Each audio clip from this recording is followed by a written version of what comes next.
再吃点儿。哎，不吃了，妈，我吃饱了。考试这种事消耗体力，你多吃点儿。真饱了，真饱了。就算这次考试考不上也没什么，你还有机会呢啊！我已经想好了，就算这次考试考不过，我也会试着去创业。你连这个都想好了？无论如何，这一趟也不能白去啊。走了。慢点儿。哎。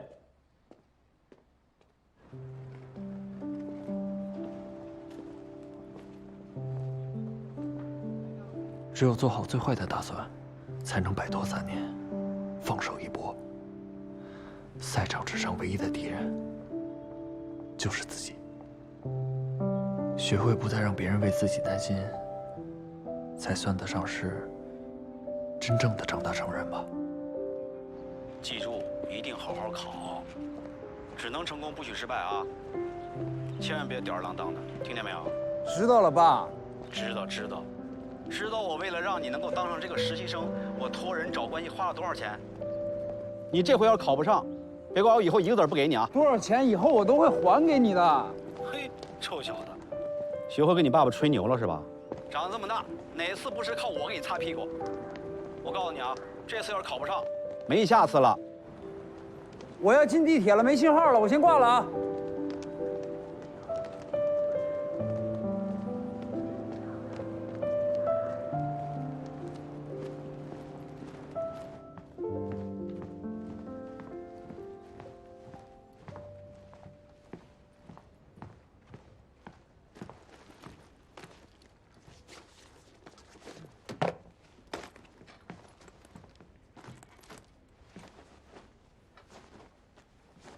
其实，您真的没有必要这么做。不知道你在说什么。昨天我看见您拦车了。所以呢？其实升不升职的话，就根本无所谓，我根本不在乎。可是看您去那么做，我心里边更难受。您从来都没为自己去求过情，却为了我就行了。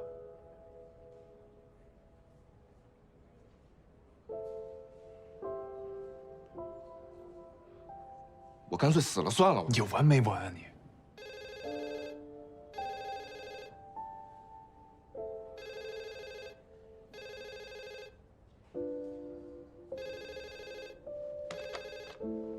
喂。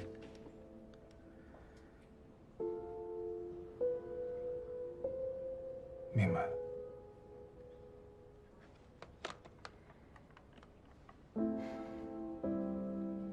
王总说没事。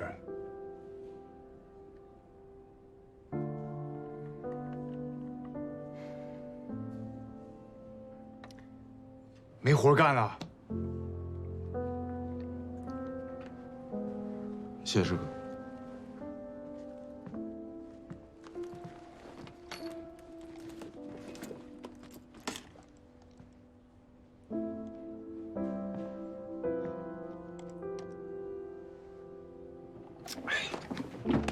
别再来第3次啊！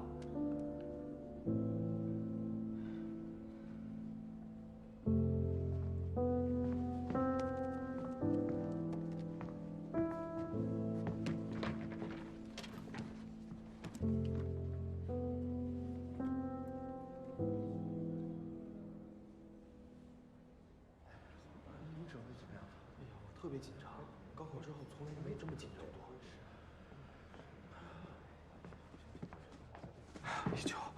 一九，我好紧张，怎么办啊？别紧张，你可以的。真的吗？我可以，我应该可以。都准备好了吗？今天可都是重头戏啊！加油啊！上场我也不会让步的。实习生注意了，按上场的顺序排好队，准备入场。我来帮你拿吧。加油！别紧张。一起加油。哦，不对，是你要加油。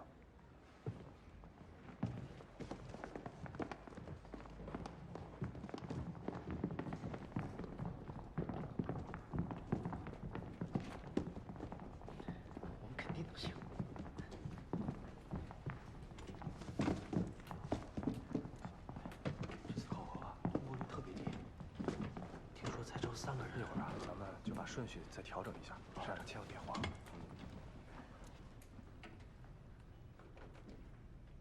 保持安静。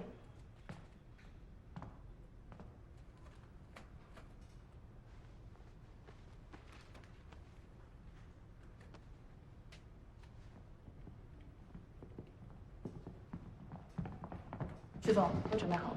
好。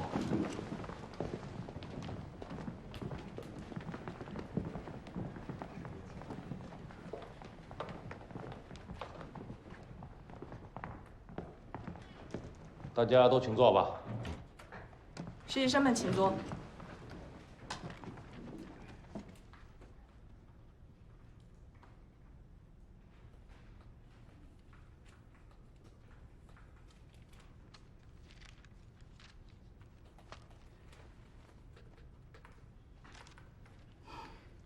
听说很多部门都想要蓝建英，我也想要啊。哦，这些实习生中，我只看好他一个。第一环节，各组项目阐述时间为10分钟，除了提交备案的资料之外，不得使用其他的资料。凡是在现场增加或修改表述内容者，均视为违规。大家好。首先呢，我代表我们公司，热烈欢迎大家今天能来参加这个考试，并且感谢你们选择了我们金晨。说句老实话，在你们中间，有人以后可能会成为我们的同事，也有人从今天开始就到此为止了。今天的考试非常重要，希望你们能够抓住今天这个机会，表现出你们最好的潜力来。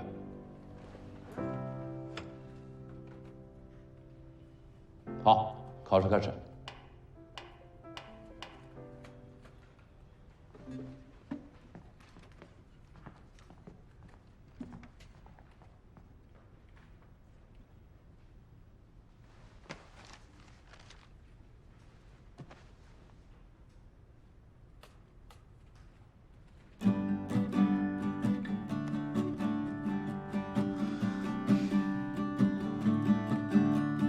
那时候总感觉自己多么的平凡，所有人都忙忙碌碌，现实而多变。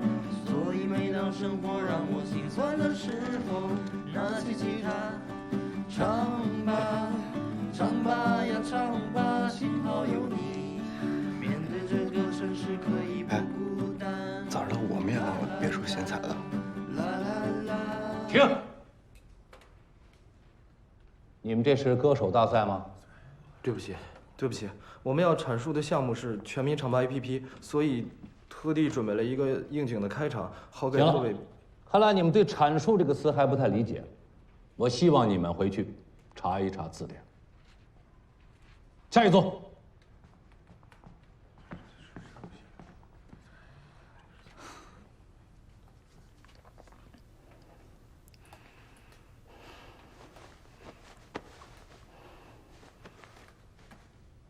怎么了？没事，你有可汗糖吗？那没事了。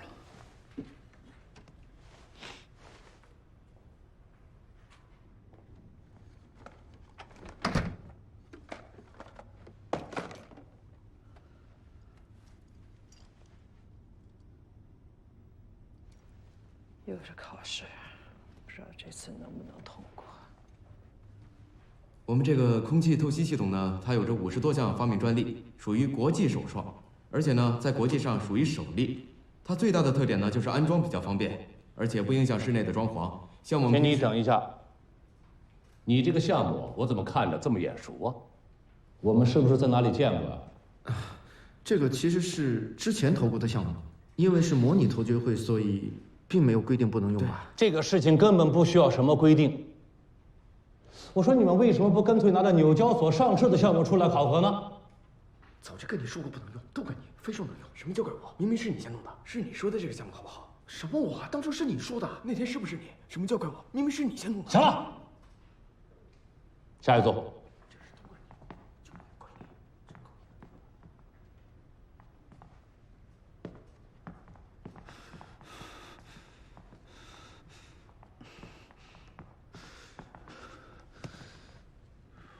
我们不会像他们那样吧？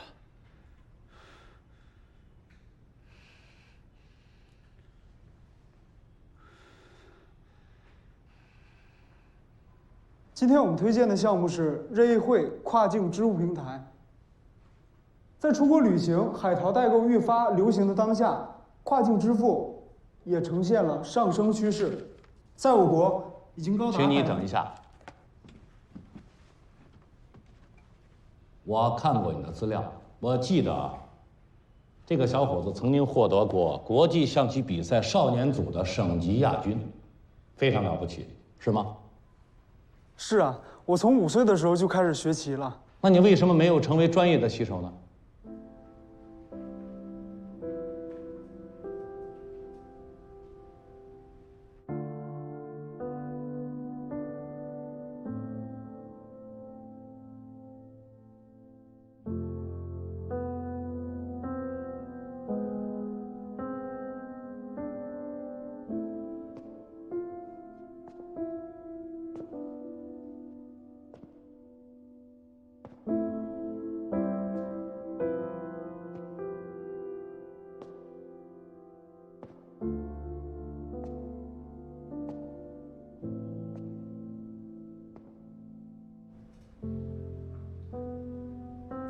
是这样的，因为我想尝试一些不同的工作，而且我家里想让我找一份稳定的工作，还有就是我大学的时候学的就是金融专业，所以对这方面比较感兴趣。也就是说，有比下棋更重要的事情，是吗？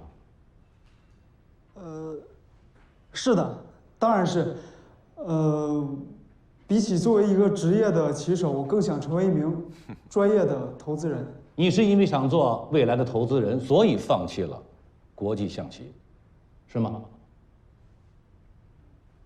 借口就是借口，说的再好听也没用。可能不是借口，也许是无法面对曾经的失败吧。那个，其实我觉得这个信息没有那么重要吧。既然不重要，你为什么要写到自己简历里面？你把一个不重要的经历写到简历里面，是不是为了给自己加分呢？可是你现在又不能自圆其说，别忘了，我们需要的是内心强大、目标清晰的人。很显然，你不是那个人。那个。行了，你不要解释那么多了。原以为你下棋的经历可以给你加分，看来恰恰相反。对不起，你让我很失望。下一组，不要浪费其他人的时间了。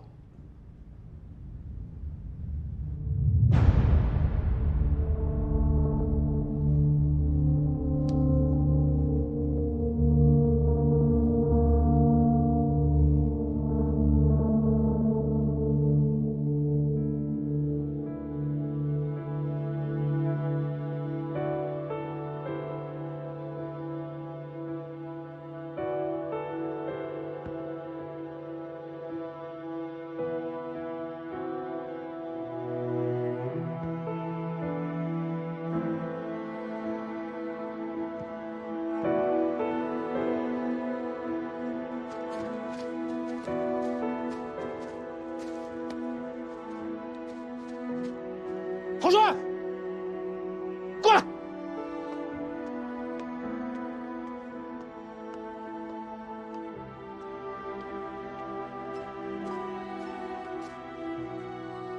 刚才为什么传球？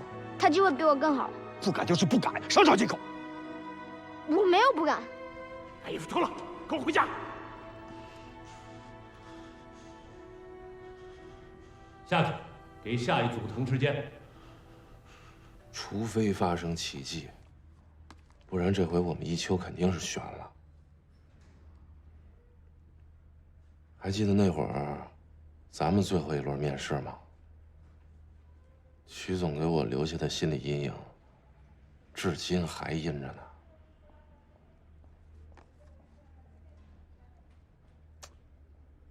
哎呀，你这么一说，我这心里也有点阴。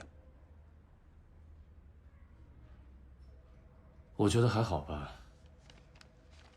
不得不说，曲总挑人的眼光还是很准的。哎，行了，我说你就别跟这儿装了，又没外人。哎，别人我不清楚啊，但是我对这高思聪还是很有信心的。蓝千一也不错，听说你们马总已经去打招呼了，要跟我们科技组抢人呢。哟，可千万别！你装什么呀？你不是做梦都想要一女下属吗？你说这谁？蓝千亿是吧？哎呀，刚开始啊，我觉得他还行，可是后来吧，越看他越不招人待见。哎，你说他成天跟你似的，拉个驴脸，马脸，就拉个冷脸，哎呦，跟谁欠他200块钱似的。哎，要他真去你们组，就太可惜了。Robo 开发的这款人工智能芯片 CI1006，不仅为智能机器人完善了大脑，还特意添加了音频传感终端，提升了机器人的响应及控制速度。目前，拥有特定功能的服务型机器人已经获得了普遍的认同。从这组 IFR 数据表明，今年全球家务机器人的营业额态度得体，内容精确，简直无可挑剔。说了122亿。对不起，我可以打断你一下吗？你刚才指的家务型机器人，是不是就是扫地机器人呢？这已经不是什么新型的产品，而且在市场上已经接近饱和。你认为还有什么空间吗？其实不仅仅是扫地机器人，这项产品还可以运用到更多的领域。啊，对，这项产品可以涉及的领域非常广泛啊。比如说野村宗元已经研发出来可以专门看管车库的机器人，以后还会有保姆机器人、护工机器人。等一下，你们介绍的这个项目理想是很丰满的，但现实也太骨感了吧？啊，这项技术能大范围上市的话，是不是遥遥无期啊？其实国外已经有很多的团队已经在积极的研发了。我相信，其实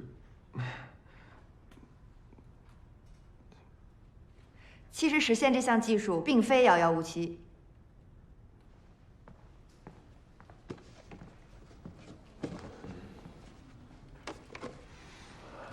看来他们是有备而来啊。这是装有 CI1006的水下机器人，它搭载了最新的智能识别技术和高清的摄像头，它可以高效稳定地完成水下拍摄，像水电站的检修、城市管道的清淤，甚至是水下救援工作，这些问题耗费了大量的资金和人力，而且收效甚微。可是如今有了水下机器人，它可以完美的替代人力去解决这些问题。蓝千一表现得太完美了。首先，非常感谢各位领导和老师在我实习阶段对我的指导和帮助。我们组所推荐的项目是一款在未来可以替代石油的最新型能源——页岩油。什么是页岩油呢？页岩油是油页岩在热加工下的产物，它的形态同传统石油相似，但是比传统石油具有更多的不饱和晶。而我们为什么要选不错呀 ，PPT 做得这么漂亮，阐述也很到位，简直就是教科书级别的。大幅度的下降了6%。确实没毛病，有很大的原因就是但总觉得少了点什么。所以，希望各位领导可以考虑我所推荐的项目。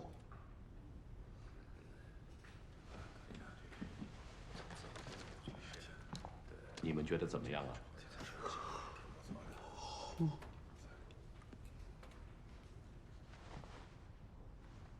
下一组，曾浩、邱爽。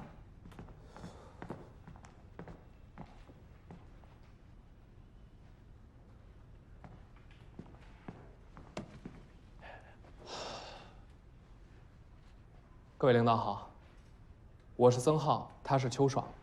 我们组的项目是新能源蓄电池投资。随着新能源汽车技术的不断完善和国家政策的大力支持，在我国1、2线城市，新能源汽车的市场占有率日益增长。随之而来的附属随之而来的附属原动力产品新能源电池将成为必不可少的市场热点。你是不是哪里不舒服呀？它与新能源汽车的关系就好像是鱼和水的关系一样，缺一不可。是的，缺一不可。谢谢。下一组，郝帅、孙艺秋。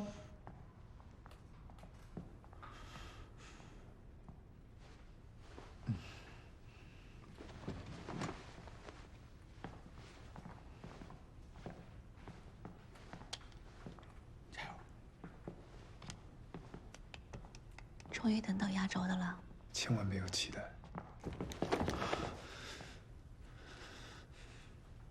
别碰我！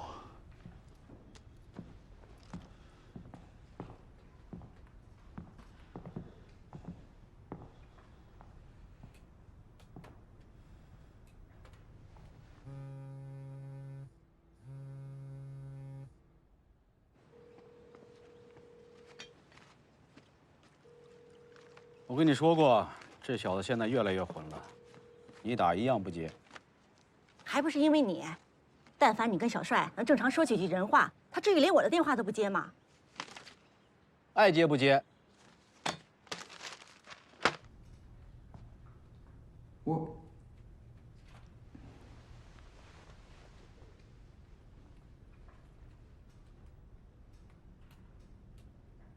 那个，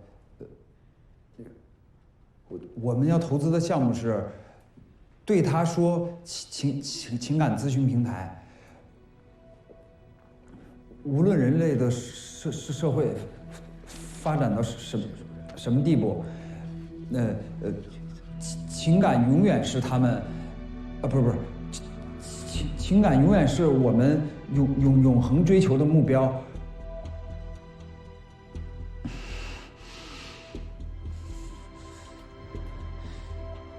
据数据统计，在婚姻与情感市场，美国约有17万人持证上岗的情感咨询顾问，而在中国这个行业才刚刚兴起，但需求量却十分的庞大。我觉得，喂，小伙子，你能好好说话吗？你这样可不行啊。那个，我能去一趟洗手间吗？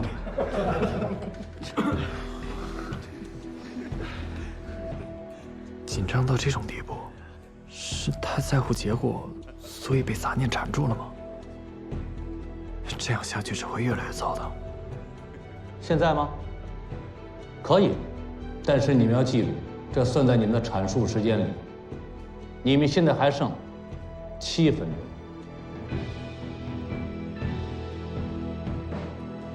我不去了。情感，我们这个情感平台吧，我觉得应该是那种免费的，然后我们能推导就提倡的是一对。我来吧。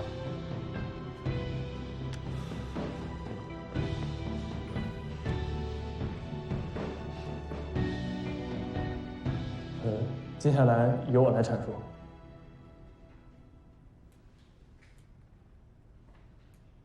好帅。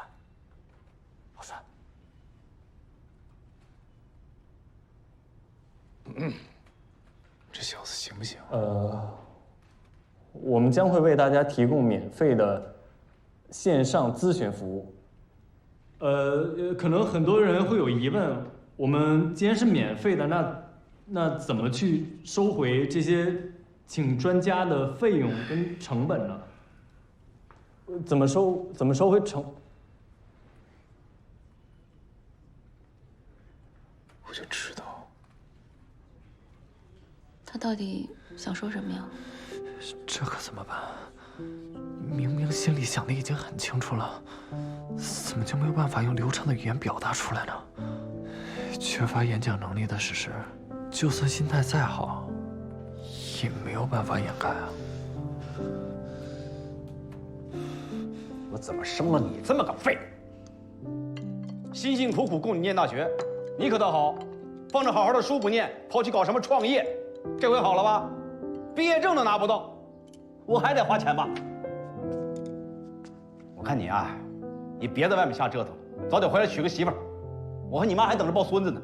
爸，你能不能别说了？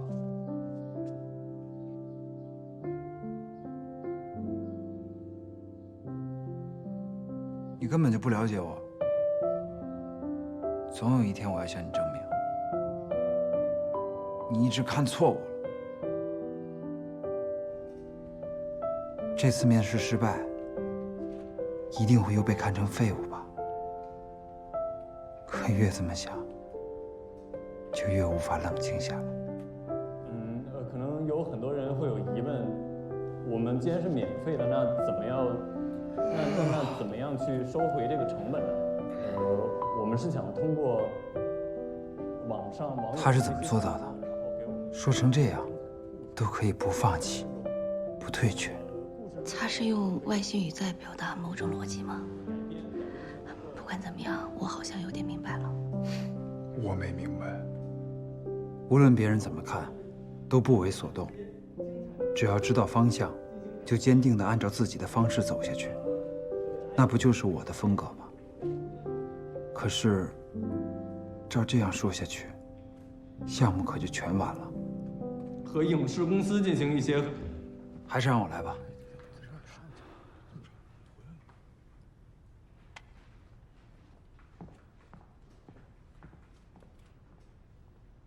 你还有3分钟。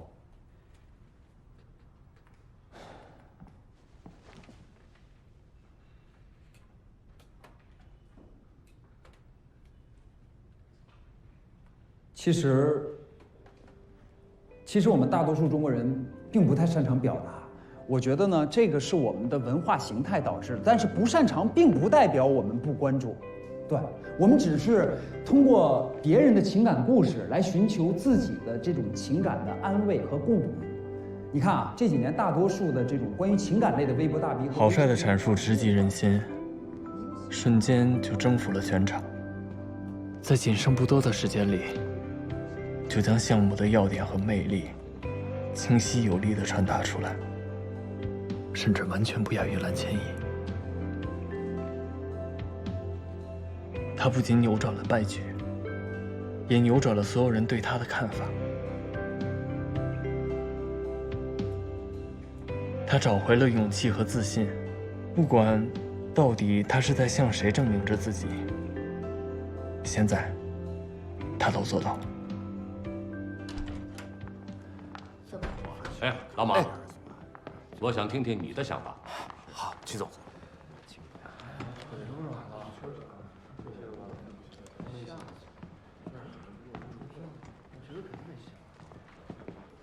我觉得这也太没人性了吧，那么严格。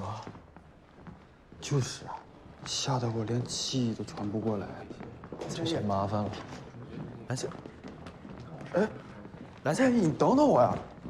我看不是等等他，是救救他吧。如果第2环节里蓝千一不投他的项目，他就真完蛋了。哎，对了，老苏，你觉得蓝千一又是很明显啊？蓝千亿比郝帅差远了。你看啊，郝帅有能力在关键时刻力挽狂澜，是吧？而且呢，他有能力，有种是好苗子。哎，你比我想象中厉害很多啊。不过还有下一轮呢，我真好奇你会让我投什么。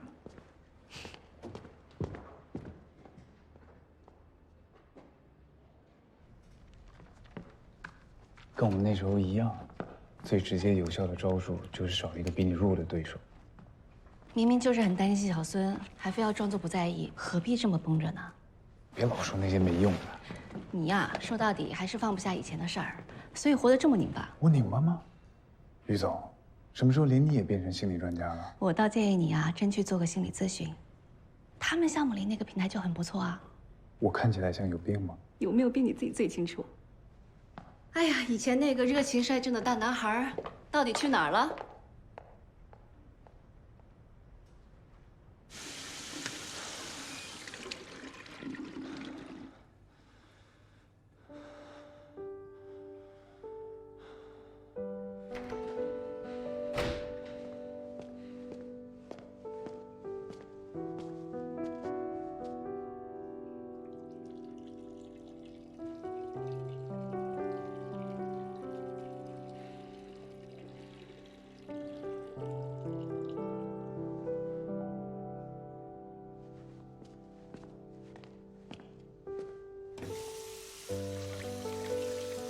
在打不过，就同归于尽吧。4组的人，死也要站着死。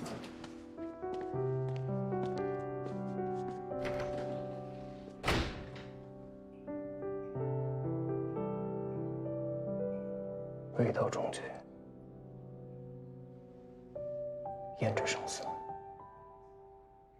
实习生们请注意，第2环节的考核即将开始，请说服你的搭档投资你所选择的项目。如果被搭档说服，搭档将会加分；但是不顾事实，一味的拒绝投资，自己将会减分。考核现在开始。下一组，高思聪、周博。周博，我向你推荐的项目是一款可以提升人表达能力的 App， 快速有效，非常实用。也就是说，你觉得我表达能力有问题？对于日常表达来说，当然不必十分注意，但是对于一个投资人来说，语言的形象和准确十分重要。过多不必要语气词的出现，很容易给别人留下一种缺乏自信的表现，也会直接影响谈话的结果。也就是说，你觉得？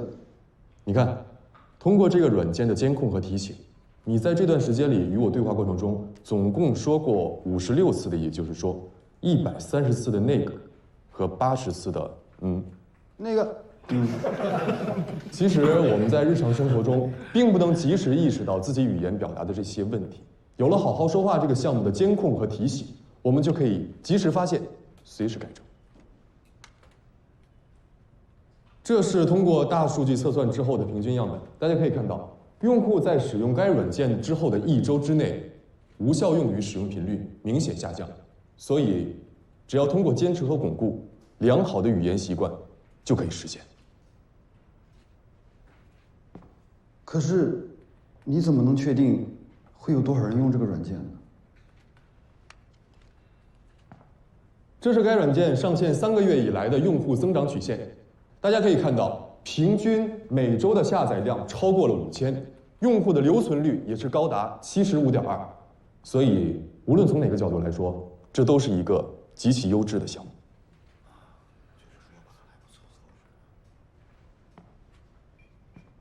怎么，还在犹豫吗？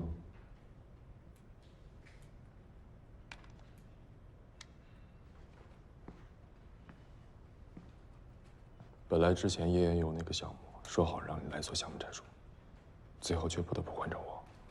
你应该知道什么原因。不要再说了，我投。是个有策略的人。但令人反感啊！抓着别人的弱点下套，就算占了一时的上风，从长远的合作关系来看，毫无益处。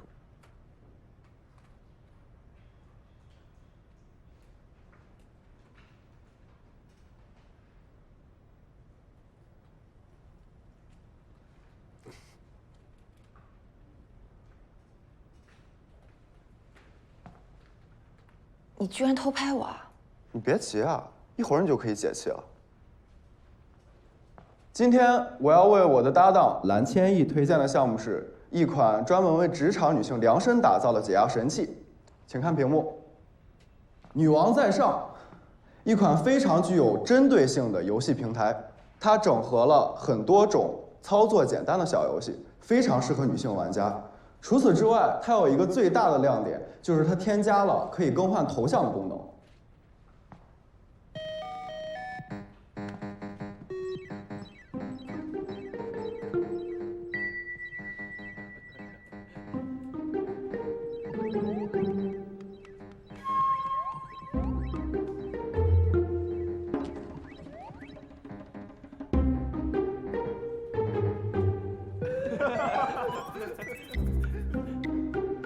通过手机截屏，系统会自动生成和识别头像，供用户随意更改。不仅如此，在付费模式下可以解锁更多的场景，比如说卫生间、天台、会议室等等。平台内还有300多款小游戏，充分满足职场女性在想象中泄愤的心理需求，平衡情绪，促进职场和睦，非常有现实功能。怎么样，小兰？你是不是觉得很有趣？想不想体验一下？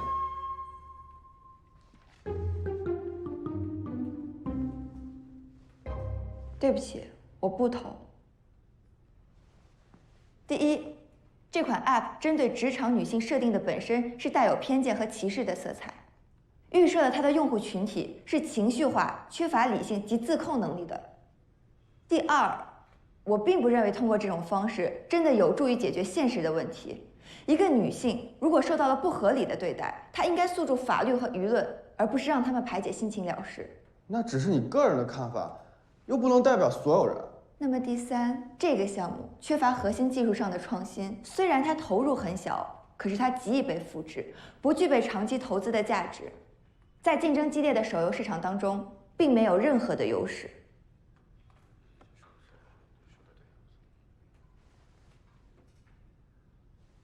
所以，像这种自我欺骗的无聊项目，还是自己留着过瘾吧。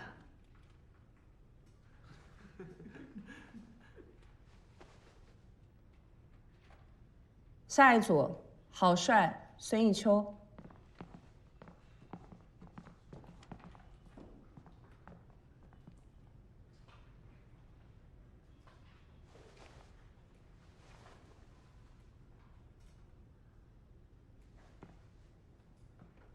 你先说还是我先说？你先吧。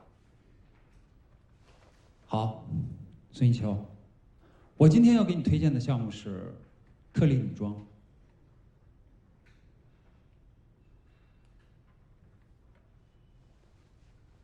女装？没错。绞尽脑汁的去迎合搭档的趣味和需求，几乎所有人都会这么干。但这不是我的风格。我今天给你推荐的这个项目，是我自己最想投资的项目。特丽女装呢，是一个国内设计师原创的小众女装品牌。虽然它创立的时间并不是很长，但是它出色的设计感和完美的剪裁，已经在高端的白领市场得到了非常高的认可。连国际设计师三宅一生近期也在寻求跟他合作。我们来看一下这个特丽女装市场调查报告。我们从这个报告里可以了解到，特丽女装的消费人群与国际一线品牌的消费人群重合度高达了60%以上。我当然知道了，像这种数据通常会出现一些偏差和水分，所以为了知道这个项目最真实的情况，我特意花了几个月的时间进行了眼见为实的考察和收集。来，我们看一下。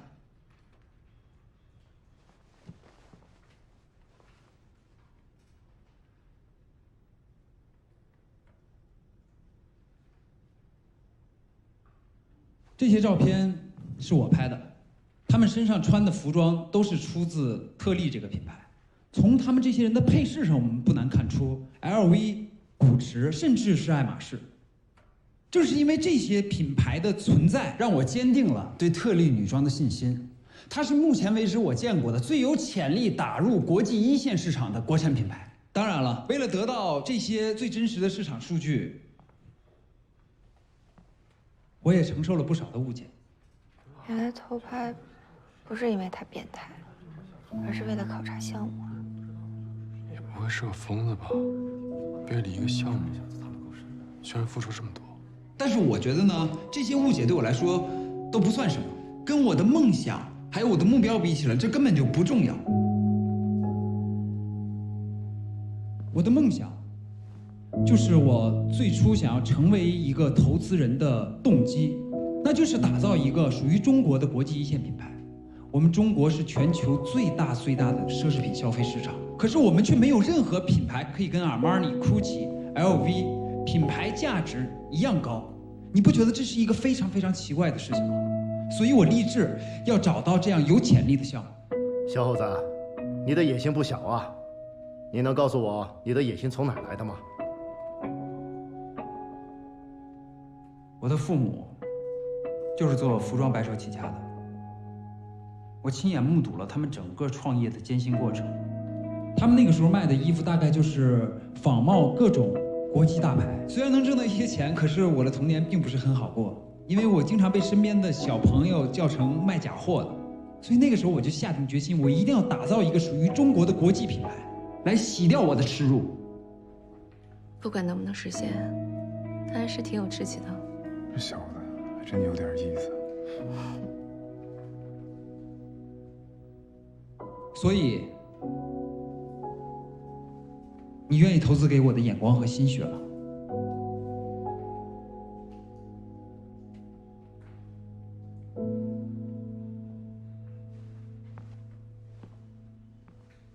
对不起，你是在问我？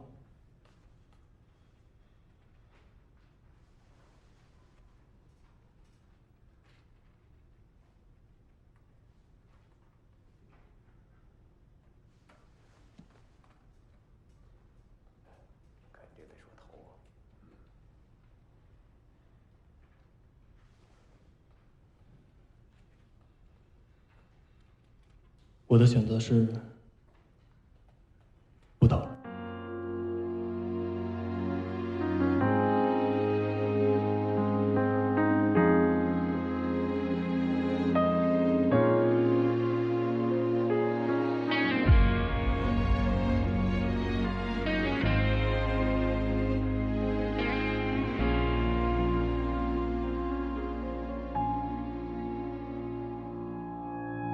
这一路的灯火，用温暖的颜色安慰我疲惫的笑容。这一次放开进退的纠葛，留住星火就能做选择。名利场的规则是偷来的欢乐，我并没拥有戏谑的资格。直到夜深的时刻，无人牵扯，只留这世界与我长河。